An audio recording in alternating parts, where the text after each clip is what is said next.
I don't want to ruin the surprise, but Bill Gasiamis went through not one, but 3 life-threatening illnesses. And then he makes this incredible statement that you'll hear from him today. Those illnesses became the greatest thing that happened to him. They eventually helped him find his purpose in life. You're going to be blown away by how Bill handled adversity and became unbeatable on this episode. These stories of triumph over adversity will help you handle your toughest days in life and become unbeatable. Bill Gasiamis, thank you so much for getting up early in Australia to be with me today. I guess I should say good day, mate. Good day. Yeah. My pleasure. Yeah, thank you. Hey, I've been looking forward to getting to know you a little bit just because of this incredible story that I've heard about and how you've used your past to go out there and help other people. So we're going to get into a little bit of your family, of your health problems, and how you've turned those things around and turned them into a purpose and are helping other people recover after stroke. In fact, this very successful podcast of yours, the Recovery After Stroke podcast. So let's start off by talking a little bit about your family. Tell us about Christine and your 2 children. Well, I'll tell you about Christine first because she came before the children. Yes, okay. We met when I was about 19 and we were just loving things. We were together for about 2 years, just having a good time, enjoying getting to know each other. And one day she drops the news on me that she's pregnant. Big bomb on you, right? Oh, I was 21, so Yeah. it's a pretty big deal, right? Yeah. And if you remember back to when you were 21 and how wet behind the ears you were, I was probably just as wet behind the ears or more. And it wasn't an issue for me, absolutely at all. The biggest issue was dealing with the parents and all the people that were going to comment and respond and give you their opinion and all those things. And that was the hardest part to navigate. As far as I was concerned, Christine was the girl for me. So we told who we had to tell, and we then just decided that we were going to get married, and there was no issue about it. So we went ahead and we did that, and 6 months later, my first son was born. And that was Peter, and he was born in 1996. And we were living with my parents at that stage, just trying to make ends meet, trying to stay afloat and do all those things. I was working 3 jobs, and Christine was trying to navigate being at home with her brand new in-laws. It was tough. It was tough. And then when we got on our feet, when we had a couple of years under our belt, and my son was around 2 years old, we ended up moving out into a place of our own. And that's really when our life took off and things started to go in the direction that we wanted to, with less interference from other people. And then after being there for a couple of years, our second son was born, John, and he was born in 2000. He's a perfect millennial baby. Right. And those guys were the thing that drove me to be the type of person that created the environment where it was really possible for me to get to the point of becoming unwell and being sick. And what happened was, I thought that what I needed to do to serve them and support them the best was not look after myself, not sleep enough, work as many hours a day as I possibly could, and never have any me time, never de-stress, never do any of that stuff, and just keep going 100 miles an hour. And then, of course, I wasn't doing the best job at that. I thought I was doing the best I could, but I don't think I was. And, you know, it wasn't until later, until after I became unwell, that I really had to stop and take stock and look back and see what I was doing that wasn't working, and then make some changes. Christine was by me the whole time. She was extremely supportive. And in fact, she put a lot of her life on the line to be a mum, not on the line, on hold to be a mum. And, you know, one of those things she put on hold was to go to university and study the field that she was interested in. She wanted to be a psychologist. And we just did the thing that everybody does, we just sacrificed ourselves for our kids. And I wouldn't change it, but I would do it a little differently if I could. I was just thinking, man, your story sounds so familiar, and not just to other guys that I've met, but it sounds a little bit familiar to me. Talk about wet behind the ears. When I learned that we were pregnant with our first child, and we had been trying for a couple of years after getting married to have a baby, but when I learned that she was pregnant, I got a letter in the mail because I was overseas. When I learned this, I had just gone overseas, and I dropped the letter on the floor like it had burned my fingers. That's how intense it was. And I thought to myself, man, I am going to mess this human being up. If I'm supposed to be a daddy, I have a lot to figure out. So I totally know where you're coming from, man.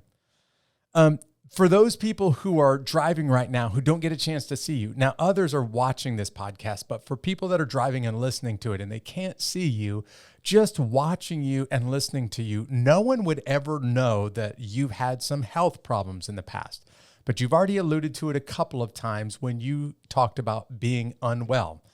You married Christine, sounds like you were perfectly healthy, and then as a relatively young guy in the prime of your life, you had a couple of pretty significant health issues. I'm not going to steal the secret. Why don't you tell everybody what happened starting around 37 years old? Yeah, it started before that for sure, but at around 36, I think I was at I was at a grand final of a football game in Australia. We call it AFL. My team was in the grand final. They were playing another team. And I was yelling and screaming and being completely ridiculous and idiotic. Like every football fan should be. Yes. Yeah. As my team was inching towards potentially a win, I was trying to get them over the line. And then that particular evening, I had a massive headache, the biggest headache I've ever had. And it lasted for 2 or 3 days. And it was so bad that I decided I was going to go and get it checked out. I went to the hospital and they did a lumbar puncture and they did all these things. And they gave me the clean bill of health. And they said, there's nothing wrong. Everything's okay. And after about 6 or 7 days, it subsided and it went. And I thought, well, that was nothing. So about a year and a bit later, probably about a year and 6 months later, I woke up one morning and I had a numb sensation on my big left toe. And that was it.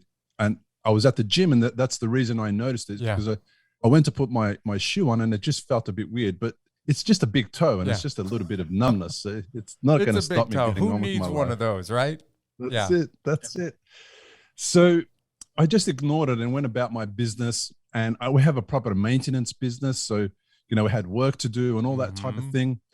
But then that was on a Friday. And then a few days later on the Sunday when I was at the gym, running on the treadmill, I noticed that the sensation of the numbness had spread to my entire foot.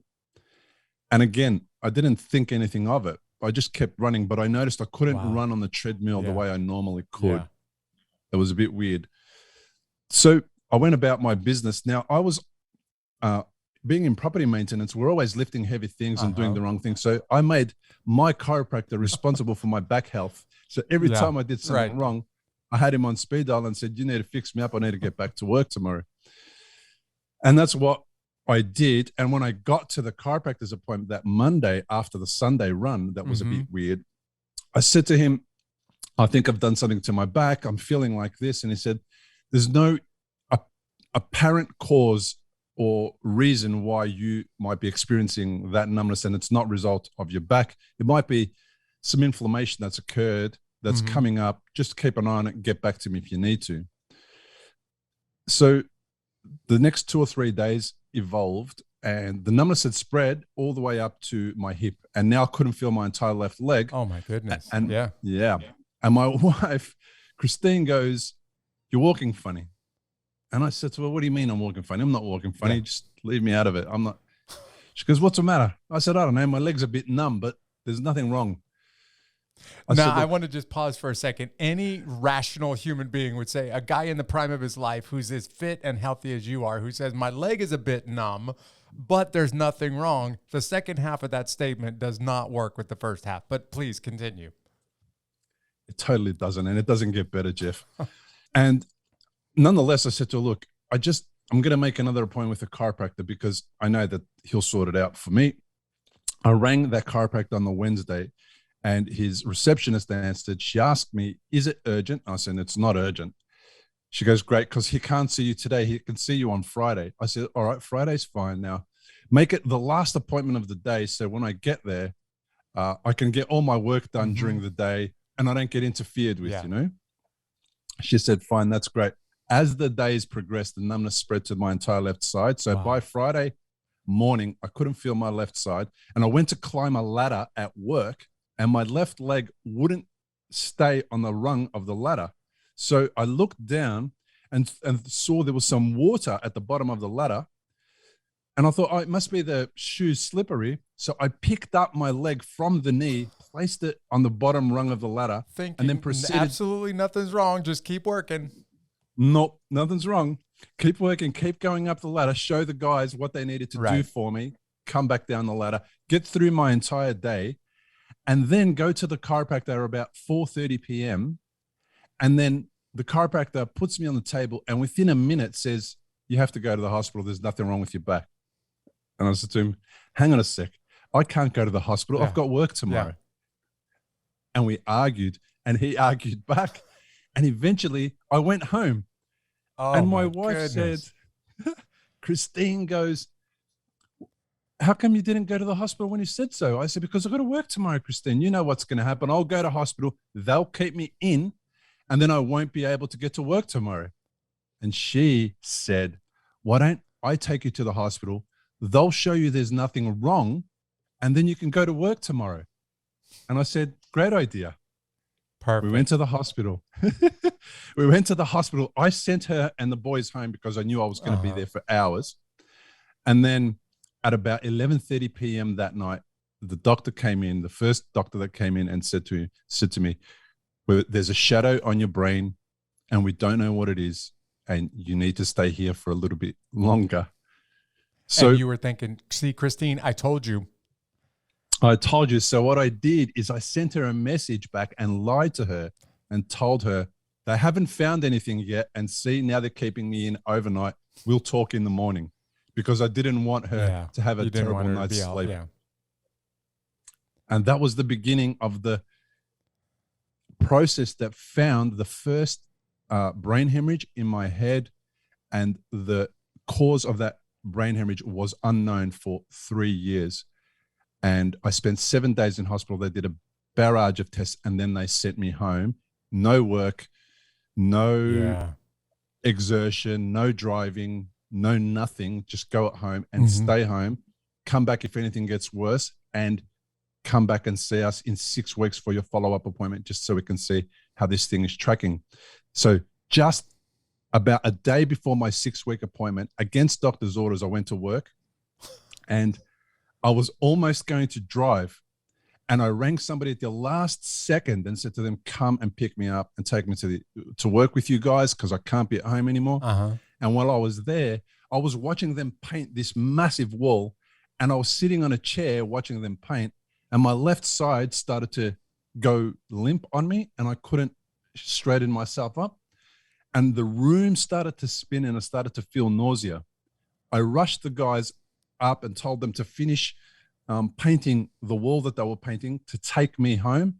They took me home. Christine took me to the hospital. And by the time I got out of the car and walked about the 50 or 100 meters to the emergency triage room, I didn't know my name, what day it was. I didn't know what I was doing there. I collapsed. And when I woke up, there was a strange lady at the end of my bed saying, "Do you know who I am?" And I said, "I'm sorry, I don't know who you are." And it was my wife. Oh my goodness. That was 6 weeks after the first brain hemorrhage, right? Yeah. So what did the doctors diagnose with this one? Again, they had no idea what caused it, because the blood clot that was in my brain now was about the size of a golf ball, and it was interfering with the MRI. Eventually, they discovered that it was a faulty blood vessel called an arteriovenous malformation that I was born with, that is benign for a lot of people and does nothing. But then for the lucky few, it pops and it bleeds. And for some people, it's catastrophic and they won't make it. And for others, it creates the types of symptoms that I experienced. Yeah. So I want to paint this picture for everybody who's listening right now. Really, when you started to have that first headache, you were essentially in the prime of your life. You were working and physically active, and really no indication, because you were born with this condition, no indication that there was anything wrong with you at all. Had a headache that lasted for 6 days. That's weird. Then a big toe that turns into a foot that turns into the whole left side of my body. That's not good. But now you're 37 years old and facing a life-threatening illness. And not only a life-threatening illness, but the treatment is going to be long, it's going to be hard, and you're going to be different, if I can use these words, for the rest of your life as a result of this condition. Did I paint that accurately? Very accurately. So what happens next? So the next 9 to 12 months were a bit bizarre, because I was going in and out of this kind of like haze of in the world and out of the world, sort of extraterrestrial kind of out of spaced out and weird things. And I couldn't remember who came to visit me, and I couldn't type an email. I remember needing for work to actually type a couple of emails, and it may have taken me 5 or 6 hours to type 3 or 4 lines. Yeah, and I'm not aware of time. I was going to say, I hope everybody who's listening right now, I hope that sentence just hit them like a ton of bricks. Think about all of the stuff that you have to do at work, and now your life has been changed so much that it takes 5 or 6 hours to type one email. Go ahead, man. Continue. But I'm not aware of it at the time. Yeah. At the time, so I'm sitting at the computer and thinking that I'm doing great and it's happening.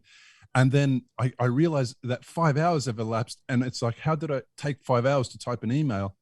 So I was cognitively really seriously impacted. And then I couldn't drive. So my dad was my chauffeur for 6 to 9 months. And Christine was also helping out where she could when she wasn't working and she wasn't looking after the kids. I wasn't able to be physically active or anything like that. So my identity, who I was, completely changed, and I was trying to rediscover who I was, and I was trying to force myself to get back to that person, which was never going to work. But I had no other way to understand how I was going to do this recovery. And my personality changed because I was very aggressive, quite angry, very highly emotional. Christine would cop the brunt of it, and she would be the person that would have to put up with all that stuff for no reason. And then I started to go internally and started to wonder what I can do to improve my situation, because the doctors were doing as much as they could, but I was still facing this. And that's when I kind of took responsibility for a lot of my behavior and a lot of the things that I was feeling.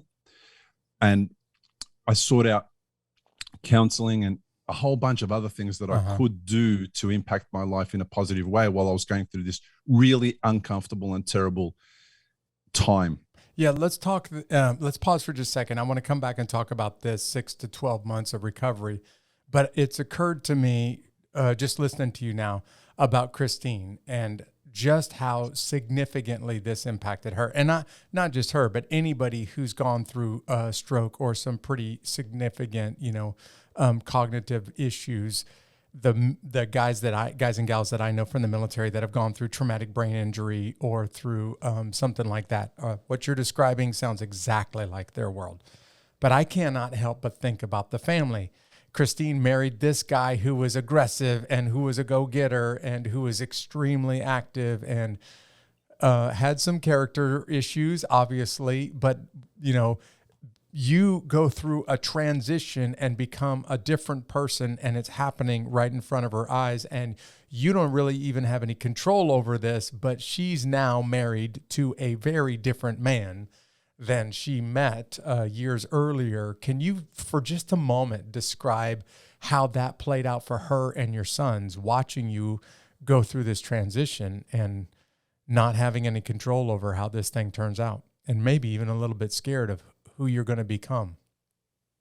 Yeah, absolutely. We were all scared of who I might become. The kids were just they were 16 and 12 at the time. So they didn't really, they were aware of what was happening, especially my 16-year-old, but they didn't really they didn't have the resources, how to not take things personally. So when I would react and abreact, and when I had massive fatigue issues and I couldn't actually bring myself to even make a cup of tea or anything like that without their support, I would get frustrated and angry at them. And it would be the kind of, don't you know how much help I need? Do I have to tell you? Can you not see? Yeah. But again, they actually couldn't see because I looked physically well on the outside, and they were just copying it. Now, Christine, she was on the emotional roller coaster, internally, pretending externally that she was keeping it all together for me. But then I used to get angry, and I had abused her once for parking in the wrong spot because it was going to take too long for me to walk to the door of the particular store we were going to. So she was working, the only breadwinner. She was being a mum to both the boys, picking them up, dropping them off from school, getting them ready, cooking dinner, doing all those things. She was trying to care for me as best as she could. She had no rule book. She had no way to do that. And she was just making it up as she goes. And she was probably the most impacted person that I could ever imagine. And as a result of that, I feel like the trauma that she experienced was kind of on another level compared to the trauma that I experienced. She had emotional trauma, and I had physical and mental health issues, and also emotional issues. But she also got sent home with this guy who's unwell, and no support from the hospital system or from the medical system is how do you deal with somebody who has a traumatic brain injury? How do you support somebody like that? Yeah. And as you just said, there's no rule book to follow here. What you're describing in Christine, I have met in dozens of women, literally, who have said, my husband got blown up. He suffered a massive brain injury. He's physically okay on the outside, but on the inside, he is a radically different human being than I married. And we're 12 years into our marriage, and now I'm married to a totally different person. How do I do this? And not only that, but there's all of the grief of, I want to be able to go back to the guy that I knew before, and I'm scared because I don't know who this guy is going to become. It's not just women. Spouses go through this all the time, but thank you, because I wanted to just camp for a second on the challenges that this put on Christine and your sons and everybody around you who loves you, you and everybody else who's gone through some brain injuries or gone through some pretty significant internal trauma that people can't see on the outside. Let's go back to that recovery. And by the way, one of the reasons why you're the perfect person for this podcast, Bill, is because you have to fight to get healthy again. It's not going to happen easy. It's not going to come. Somebody's not going to be able to do it for you. And this whole podcast is devoted to people who decide, I'm not just going to lay on the couch and complain about my circumstances. I'm going to get up and do something. So can you talk about fighting for your recovery during that really hard, long process? Yeah, first thing I decided was that if it was going to happen again, I know a lot of stroke survivors, they have the fear that stroke is going to happen again, and it's a reasonable very real fear, right? Yeah. It's possible, and it does, right? So I figured that I don't want to be responsible for causing it again. So I'm going to do everything I can to take me out of the equation of the person who contributes this time to the next stroke. And I had to do a lot of work, and it started with my mental health recovery. For me, I was in counseling pretty much 7 days after the next incident, and I was with my counselor, and we were just talking through it. Christine was there. We took the kids there, and I just needed to get my bearings and try to come to terms with what had happened and a path forward. And part of the path forward was regular counseling sessions with my psychologist. That was a non-negotiable. So we booked that in and we made that happen. And then I got real busy to learn about how you can support a brain to heal. But in 2012, there's not a lot of information available on those topics, and there's not a lot of information on the internet, and there's no podcasts about those topics. Yeah, So in other it's words, a somebody full-time needs job. to start a recovery after stroke podcast is what you're saying. That's what the world needs. Exactly. Yeah. Sorry, go ahead, man. But that was before I knew how to do that, right? And Uh-huh. before I knew it was me that had to do Right. that. So then I just did a lot of work in reading, and I discovered that what I can do is support decreasing inflammation in my brain. So that's part of the problem that was going on because of the massive blood clot in my head. It was causing inflammation. So I wanted to contribute to reducing that. Mm-hmm. And some of the ways that I could do that was to change my diet and to stop consuming food that was going to impact my brain in a negative way. And regardless of what, this is not about me being an expert in food, but this is me noticing that when I stopped consuming caffeine, it helped. When I stopped consuming alcohol, it helped. When I stopped smoking, it helped. When I stopped drinking alcohol, it helped. And when I stopped drinking and consuming dairy products, it helped. Mm-hmm. And when I stopped consuming and drinking gluten, eating glutinous products, they all helped. So that's what I did. I didn't do them all at the same time. I did them one at a time and slowly over a long period of time. So I was feeling really good about the fact that I'd taken some control in this situation where I had no control before, and I was at least supporting my brain to not be inflamed.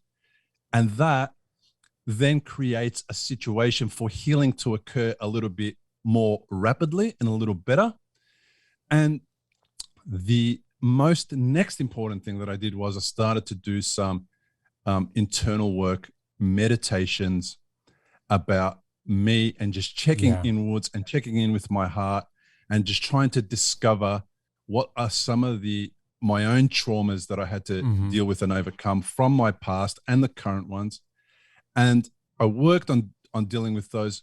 And then one of the big ones, and this is probably the biggest one, Jeff, is I started to apologize to everybody that I needed to apologize to. My children, my wife, my family, my extended family, anyone who I might have wronged. And the people who I couldn't reach, I still apologized to them, even though I didn't know who they are or where they were. And I got to this stage where I then started to practice what I preached. I didn't want me to do an apology and then remain the same idiot that made all those mistakes in the past. I actually started to change my behavior and started to check myself and then go back and apologize every time I stepped out of line, and started to do some self-mastery of my emotions and my mental state and all those types of things, so that I can, going forward, have a way so that if I do get to that next stroke and perhaps that's the last one I'm going to have and then it's all over, well, then I have no regrets. I look back and I go, I was dumb before I started this journey. I'm smarter for it now. And I've made good on the things that I had done in the past. And I can go with a clear conscience. And I was really thinking about the next one being the last one, and not because it wasn't going to happen again, because I might not be around. Yeah. Yeah. I hope some people have just heard the comments that you made. When you started really thinking about the guy that you were before the strokes, and then what was happening to you and how it was out of your control, and then you made the really powerful and I think really courageous decision that you got some things that you need to apologize for, and I don't know how much longer I'm going to be around, so I'm going to just go ahead and say it. I can't help but wonder, when your mother heard you apologize, or when your wife heard you apologize, if they started wondering, who is this guy? Because it is not at all the Bill that I remember before he had these strokes. And probably your life started to take a turn for the better, not because of the stroke, but because of the way that you were processing it. Is that accurate? Yeah, my life started to improve. Everyone's life around me started to improve, especially my wife and my children, Can I interrupt you, man? I need you to say that one more time, because I know people were driving and missed that comment, and they really need to hear it from you again. You had a stroke, but your life started to improve because of it. Would you say that one more time for people that missed it? Wow. Yeah. Well, absolutely. I didn't have one stroke at that time. I had had 2 strokes, and my life actually started to get better and improve after them. Yeah. You used the word control, and I'm really glad you used that word control, because my buddies who got injured in the military, some of them had visible wounds. They took a gunshot wound and had a long, hard recovery physically. Some of them had some pretty significant internal wounds like traumatic brain injuries or the trauma that goes along with combat. I'm talking about the emotional and psychological trauma that goes along with it. And I've often found that all of those guys, external physical wounds, internal invisible wounds, they all struggle for a couple of reasons. They struggle because I had no control over this. I didn't choose this for myself. I had no control over it. I'm changing now, and I don't know what I'm going to turn into in the future. And every single one of them, to a man, I think, have uttered the same phrase that I've already heard you say. I want to go back to the guy that I was before that injury, but there's no going back to it. So we talked just before this episode, Bill, about the high five segment that I normally do during this episode, but I want to do this one a little bit different, man. You are the expert here, and I want you to teach the audience just a little bit about how scary that is when you're going through recovery and a lot of things are out of your control.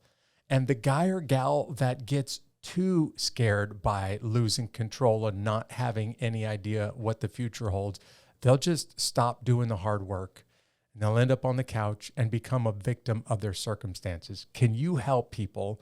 Let's just go back and forth a little bit. Would you help people figure out how to stay in there and fight against the circumstances that will prevent you from recovering, and basically do the long, hard fight to recovery, whatever that looks like when you face some pretty significant injuries? So let's just start with that, and I'm gonna let you kick us off on this one. Some of the challenges that a person that's facing recovery after significant injuries have to deal with. Firstly, on the issue of going back to the person that I was before stroke, actually, I don't want to be that guy. I don't want to go back to that guy. That guy is the guy that got me in trouble in the first place. Basically, you're saying that guy was a jerk, and I don't want to go back to being that guy anymore, right? Yeah, he's doing a lot of good things, but he's doing so many things wrong. And it's like, if I go back to that guy, I'm stuck behind the 8 ball again. Yeah. Let's evolve a little and see how we might be able to enhance that guy. Wow, that is powerful advice right there.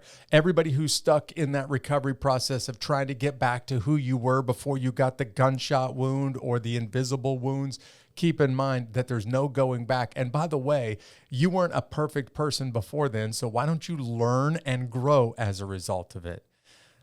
Give us some other advice that you're going to have to go through if you're going to fight the long, hard road to recovery. I found that recovery is a three-pronged approach, and you can't do a full recovery if you don't handle all these things that I'm going to talk about in a moment at some stage. So the biggest part of the challenge for me, because I don't visually look like I had a stroke, it wasn't the physical recovery, although there was an aspect of that. I did have to learn how to walk and use my left arm again, because when I woke up from brain surgery, after the third bleed, I couldn't feel my entire left side, and that needed to be rehabilitated so that I can actually get on my feet again. Let me make sure everybody heard what you said. A third time you had a brain hemorrhage, not 2, but 3 times. And after the third one, major surgery and had to learn to walk again. Yeah. So the third one happened in November 2014. It actually happened, Jeff, 2 weeks before my mother-in-law passed away. So Christine had to bury her mum. Oh my goodness. And then she had to plan for me going into brain surgery, and what if it goes horribly wrong. Wow. The 3-pronged approach, do you have to do all 3 of these at the same time? Is it okay that you tackle them one at a time? And what are the 3? Yeah, absolutely. So it's the mental health recovery is a really big aspect of it. It's doing the thing that I did instinctively, which was to go and see my counselor. But that also was a habit for me, because I had a lot of time seeing my counselor beforehand. Mm-hmm. It was one of the things that I did from about the age of 25, because I wasn't that perfect guy. So the mental health recovery was really, really important. Now, with that is the emotional recovery, because your mental health happens in your head, but your emotional recovery happens in your heart. Yeah. And I needed to go there. I needed to go to my heart, check out what was going there, see what were some of the barriers that I had created over time about connected to my heart, how I was emotionally reacting to the people around me, etc., how I was taking things personally, etc., and do the emotional recovery. So the mental health recovery and the emotional recovery, they go hand in hand, and one helps the other. Now, with the people who are experiencing physical deficits or challenges after an injury, they absolutely have to do the physical recovery. That's the body. That's the physical body recovery. So if they do the physical recovery, that helps with their mental health when they get more mobile. Yeah. If they go and get some mental health recovery, that supports the emotional recovery. And if they get some emotional recovery, that supports everything. Yeah. And that just makes way for a better holistic recovery moving forward. Yeah. And do you tackle these things together, or do you work on them primarily one at a time? And when you start to do a little bit of progress on one, then you move to the next? You've been through this. How does somebody handle these this three-prong approach? Yeah, I'd say what they do is they handle the one that's the most necessary at the time and the one that needs to happen first. So for me, there was no physical recovery to happen for at least 2.5 years after the first bleed. So I did the mental recovery, and then I did the emotional recovery kind of simultaneously, but I realized that it was necessary a little later on in the journey.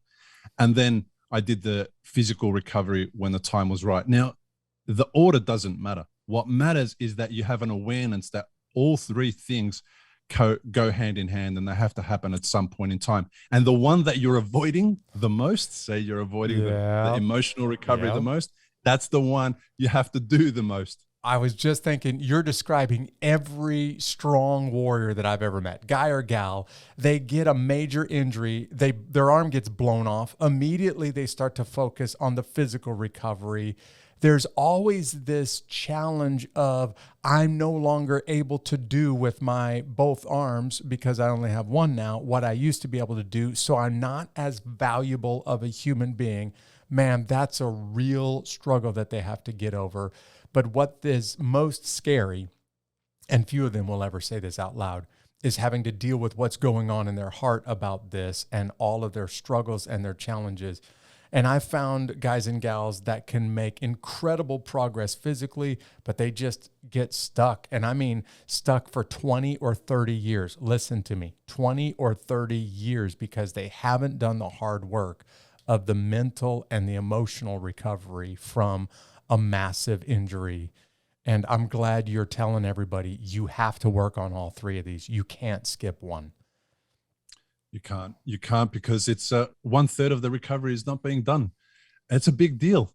Imagine if they did 1/3 less of the preparation before they became a soldier, a warrior, before they went to battle, before they went to do the job that they signed up to do. They wouldn't do their job properly. They wouldn't be able to attend in the way that they needed to. Yeah, we usually call the person that only did 1/3 or 2/3 of their preparation for combat, we usually refer to them as dead on the battlefield, because you didn't do everything you needed to do to survive. So for those of you who are listening to Bill and you're trying to put this high five road to recovery together, you've got some emotional work that you have to do. You've got a hard mental recovery that you have to do. You have to figure out what it's like to be a human being that doesn't have all of the physical and the emotional capacities that you had before this injury. You've got the physical side of it. And then, of course, you've already heard Bill talk about the way that this injury impacts your friends and your loved ones, your family. So you've got some work to do there. And then I want to throw in a fifth one, and that is spiritually. You have to reconcile who you are with your Creator and what it is that makes a person valuable. And is it just because you have 2 arms and 2 legs and your brain works like everybody else that you're valuable as a human being? There's some hard work that has to be done there too. And I guess one of the best ways to say this is recovery is not for the faint of heart. Would you agree? It's not, and neither is going into battle, Jeff, right? Yeah. So it's the same type of person that's doing that, that's taking the responsibility to go to battle. That's the same person that you have to dig into that identity and apply that to this recovery, to this other part of your recovery, because you have to rebuild your identity after that's exactly a right. major. And if your identity is, I'm only this thing, one thing, I'm a warrior, or I go into battle, it's like, okay, great. How can I be a warrior somewhere else? How can I go into battle somewhere else or for somebody else? It's the same thing. You just got to apply it in a different place. Rebuilding the identity is also part of that recovery.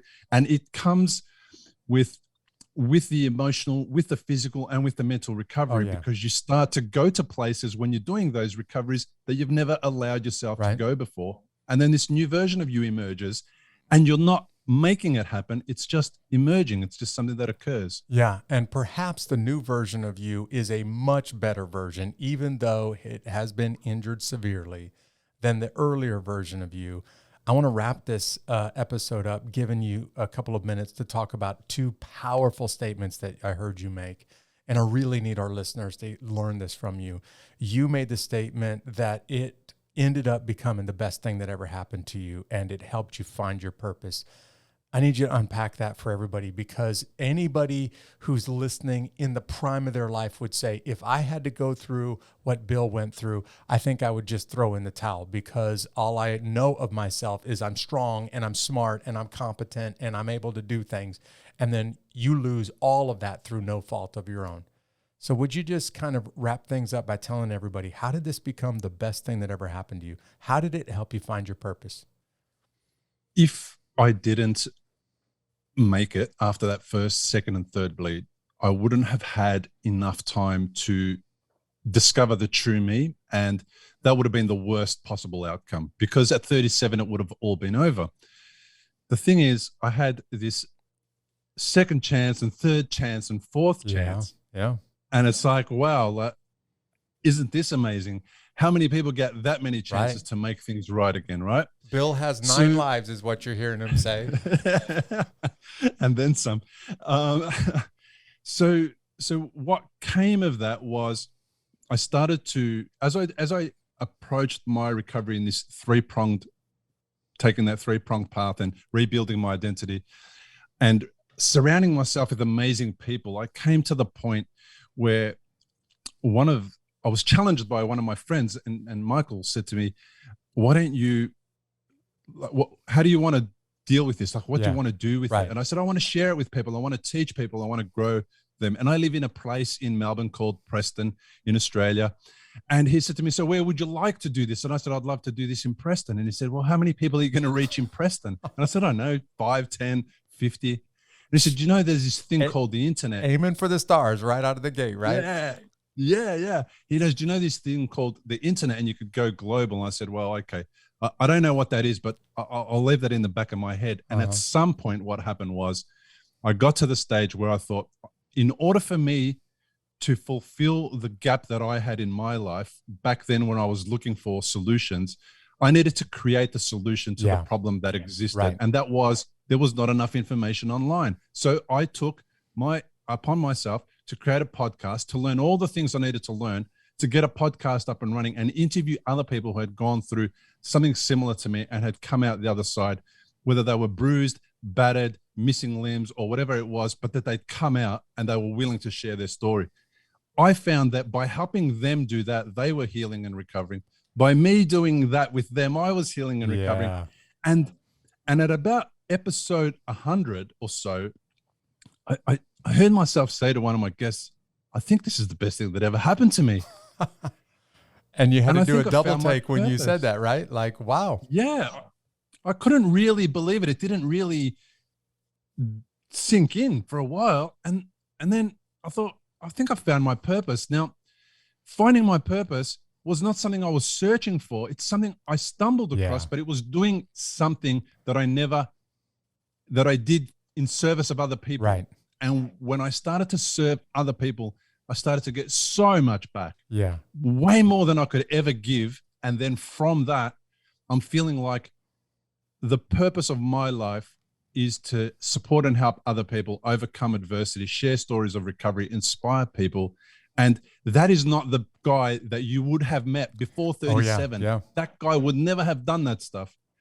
And that's how I got to being in this situation where now I cannot not do this. It's not possible. Yeah.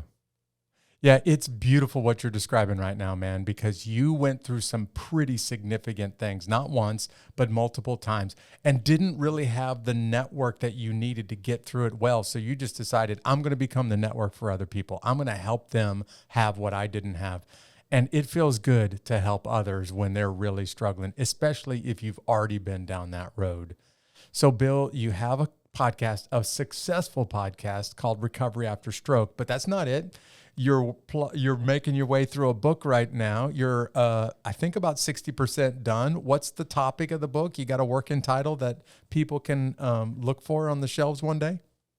I have. It's The Unexpected Way That a Stroke Became the Best Thing That Ever Happened to Me. Yeah. And it came from the idea that maybe I wasn't the only one that said that. So I reached out to my Instagram followers, and believe it or not, there's a lot of them really reached out back and said, yeah, that's my story too. Huh. And I'm like, wow. So I interviewed about 12 of them. And what I've got is 10 common things that we all did and looked at and worked towards. And those 10 common things are the things that are becoming the chapters. And they all shared those 10 common things, and they didn't know they shared them. And neither did I know that I shared them with them.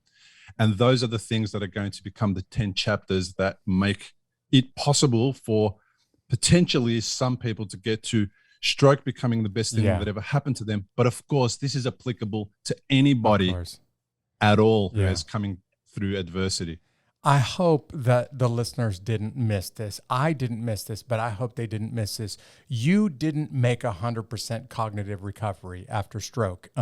You're not at all where you were before your brain hemorrhages, but you are researching, you're learning, you are developing a podcast that does really well, and you're even disciplining yourself to write, which makes me want to say to all of those guys and gals out there that do have 100% cognitive ability, what's your excuse for not making a bigger difference for others around you?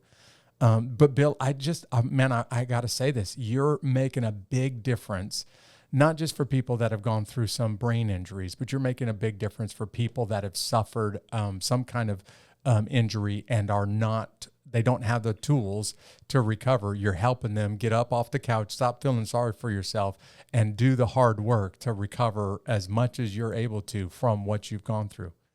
More than that, though, Bill, the thing that I have been most impressed by, I've been most inspired by in this episode, is you're helping them realize your best days don't have to be behind you. Even though things are very different today, your best days can be in front of you if you will not let this thing define you and decide your identity, if you'll go out there and become a better person because of it. So thank you for being part of this episode. Anything you want to say to the listeners as we get ready to wrap this thing up? Thank you for having me.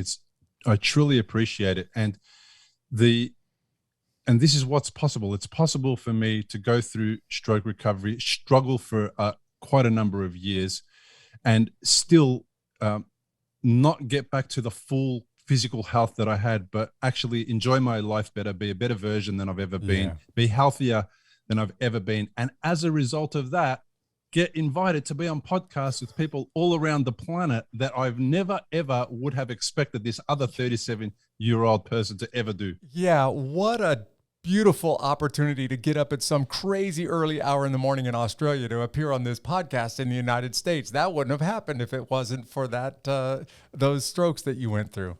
Man, Never. You're awesome. Thank you for being part of this episode, Bill. My pleasure. There you have it. Man, sometimes tragedy strikes, and it's your willingness to face tragedy, to do the hard work of recovery that could turn you into a much better version of you than who you are today. I hope you were as blown away. I hope you were as inspired by Bill as I was on this episode of Unbeatable. Hey, if you've listened to us in the past and you like what you're hearing, would you go ahead and subscribe on your favorite podcast platform? And if you're just stumbling across this thing for the first time, did you know that we're out there on pretty much all of the social media platforms? You can find us by just searching for @Unbeatable Podcast. And Bill is a living example of this survival guide that I've created. I got this free PDF. It's for anybody who's interested. It's just full of quotes and ideas and motivational statements that will help you when you're really facing adversity. And if you want the Unbeatable Army Survival Guide, all you got to do to get it is go to unbeatablearmy.com. Thanks for tuning in this week. I'll see you next week.